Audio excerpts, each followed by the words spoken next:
Archi.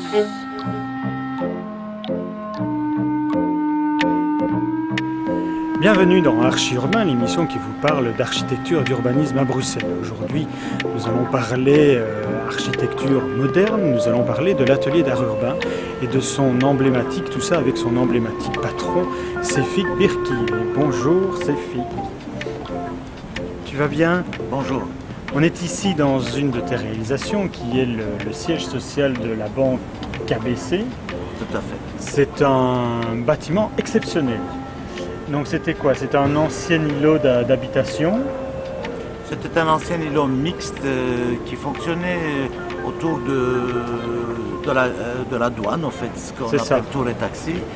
Et suite à la fin de ce système douanier en Europe, le quartier avait perdu un peu de son activité qui était essentiellement basée sur des stockages, sur des ateliers de différents genres, de vente de seconde main, aussi des logements. C'était un quartier mixte. Et un grand projet d'aménagement coordonné par la région, mais aussi par la commune de Molenbeek, a réorganisé l'ensemble du canal en un quartier mixte de tertiaire, donc des bureaux, des logements et d'autres activités, et qui se développe depuis maintenant 15 ans, et ça continue. Ça continue, oui. Donc on est ici en fait au bord du canal, dans un bâtiment qui est très imposant. Alors un jour on m'a dit que avant c'était le pouvoir de l'église qui était important, et donc on faisait toujours des églises ou des cathédrales avec des entrées majestueuses et gigantesques. Aujourd'hui le pouvoir est passé auprès des entreprises privées, et on voit ici une entrée effectivement gigantesque et majestueuse. Est-ce que c'est imposé par le client de faire toujours des entrées aussi grandes et qui montrent un peu le pouvoir? Pas vraiment, parce que c'était un concours d'architecture, donc les solutions étaient diverses et variées. Oui. Nous avons pris cette optique parce que, un peu comme vous dites, je ne pense pas que le pouvoir est vraiment tout à fait remplacé par d'autres pouvoirs, mais effectivement, des commerces, des banques, des institutions, quelles qu'elles soient, aujourd'hui sont beaucoup plus aptes à s'affirmer et à montrer la qualité des bâtiments dans lesquels ils se logent. Mais ce n'est pas que pour les banques, mais c'est aussi pour les commerces, oui, bien sûr. Aussi pour les grands hôtels, aussi pour toutes sortes de programmes qui ont un rôle à jouer dans la ville. Et nous avons pris ce parti-là. On s'est dit des programmes tels que des grands sièges de banque doivent aussi se montrer tels quels et ne doivent pas être cachés dans des bâtiments anonymes. Voilà. Alors, le bâtiment a la particularité ici donc de faire tout un îlot.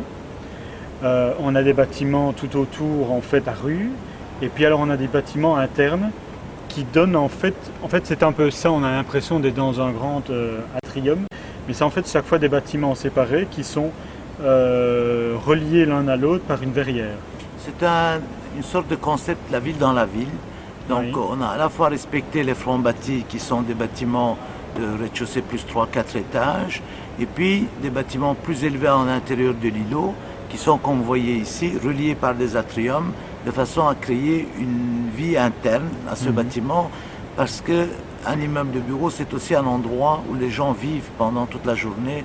Donc il y a des salles de séminaire, il y a des salles de concert, il y a les restaurants, il y a les salles de formation et tout ça. Donc tous ces espaces-là sont liés autour de cet atrium. D'ailleurs, ils font beaucoup de manifestations. On est peut-être un des rares bureaux d'architecture qui avons opté pour avoir une ligne de conduite, une façon de faire qui va jusqu'au choix des couleurs, malheureusement pour certains qui nous critiquent à ce sujet-là, mais c'est le cas de beaucoup d'autres bureaux d'architecture qui ont souhaité créer un style.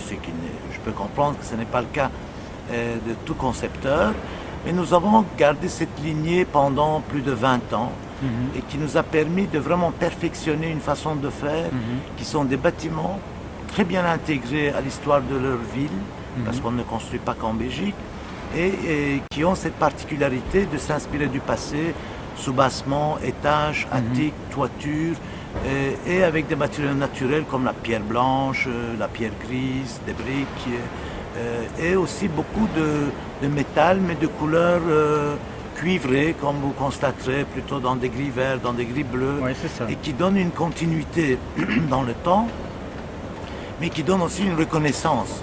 Parce que si vous voulez vous faire reconnaître au niveau international, il faut dominer un style, il faut dominer une approche de façon à pouvoir lutter avec les autres grands de ce monde.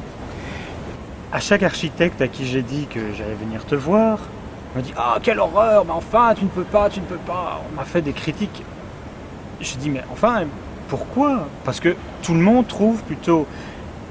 Le badaud trouve tes bâtiments très jolis. Il y a vraiment une différence entre ce que le public aime ton bâtiment, tes commanditaires également, parce qu'ils sont quand même très très nombreux, tu as construit énormément de choses ici à Bruxelles, et puis les architectes. Est-ce que c'est une jalousie alors?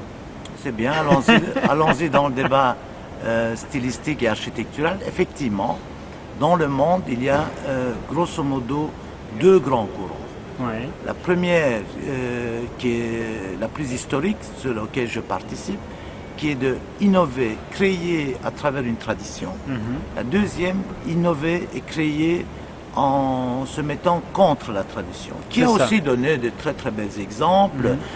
On peut prendre le Corbusier parce qu'il est un des plus connus, mais on peut prendre l'Arc de Triomphe, on peut prendre les bâtiments de Jean Nouvel, on peut prendre toutes sortes de bâtiments exceptionnels qui sont faits par des grands talents, forcément, mais qui participent à cette idée de rupture avec l'histoire. C'est ça. Et nous avons, depuis toujours, consciemment, volontairement repris la position de dire non, nous devons être créatifs, comme Brunelleschi, comme tous les anciens grands, innover dans la tradition, qui, d'après nous, s'intègre beaucoup mieux à un mode de vie dans une ville donnée, puisqu'on travaille dans plusieurs villes, et qui nous permet aussi de rester suffisamment créatifs. Mais, effectivement, nous sommes bannis par les revues d'architecture, par toutes les autres discussions très à la mode, et avec raison, je devrais dire, puisque nous, justement, nous nous opposons à une architecture de mode passagère.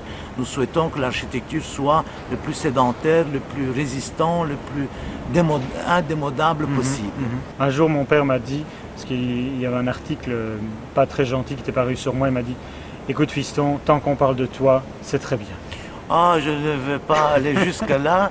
C'est vrai que les critiques sont aussi une sorte de publicité, mais c'est pas ça que je pensais.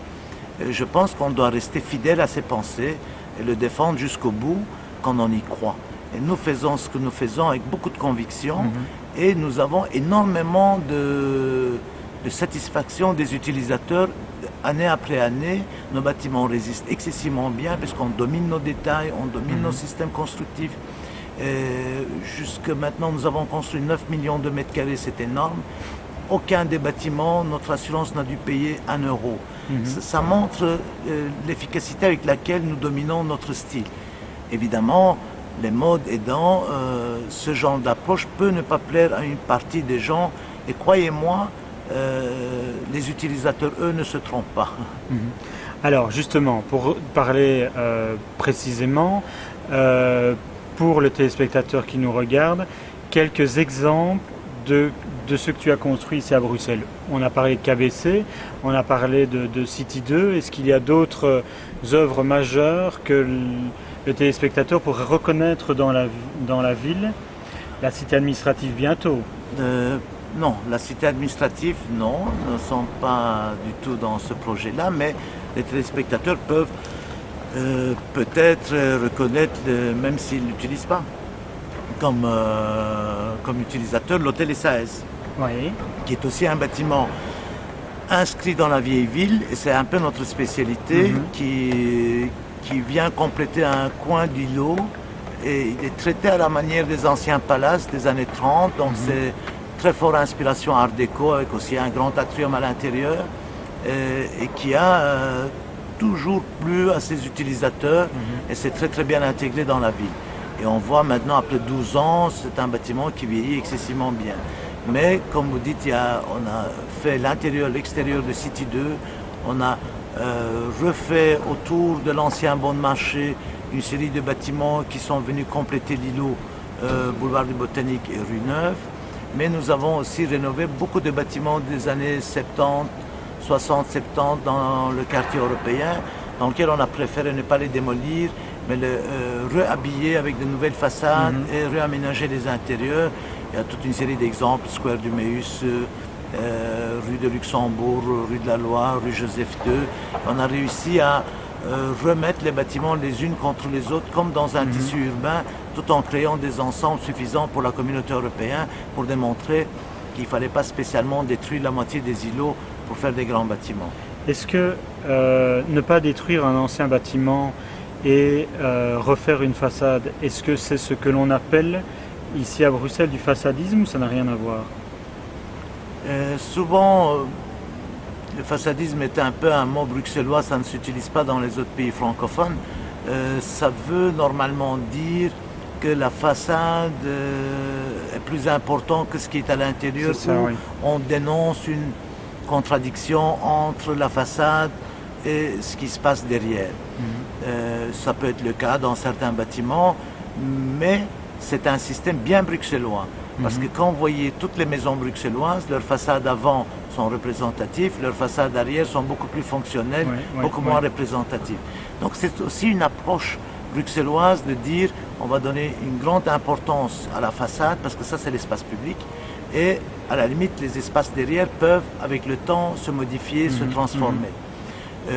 Pour les puristes, effectivement, ça peut être une critique de dire il n'y a pas toujours une bonne correspondance entre la façade et l'intérieur, ce qui n'est pas de la Credit Bank, parce que c'est un bâtiment totalement conçu, ni celui de SAS, ni celui de certains autres bâtiments, mais c'est vrai que les immeubles de bureaux qui ont des façades assez riches à la rue peuvent avoir des bureaux assez systématiques derrière, c'est-à-dire d'un côté on répond à un besoin, de l'autre côté on répond à un autre besoin, celui de la ville et de sa richesse. Ok. Eh bien, je te remercie, Céfic, pour tout ça. On va aller faire une petite visite.